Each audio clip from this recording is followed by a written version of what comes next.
To remove an expansion card if present in the unit, first remove the access panel. Remove any external connectors from the expansion card, such as wireless antennas. Detach any internal connectors to other system components. Lift the latch for the expansion card's retaining bracket, and swing the bracket out. Press down on the latch for the PCI x16 slot on the motherboard if removing a card from the PCI x16 slot. Carefully pull out the expansion card.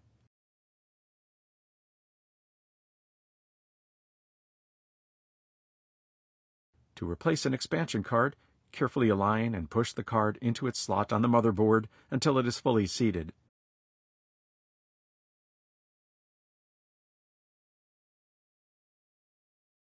Rotate the expansion card's retaining bracket back into place to secure the card. Attach any internal connectors necessary to other system components. Attach any external connectors if necessary, such as external wireless antennas.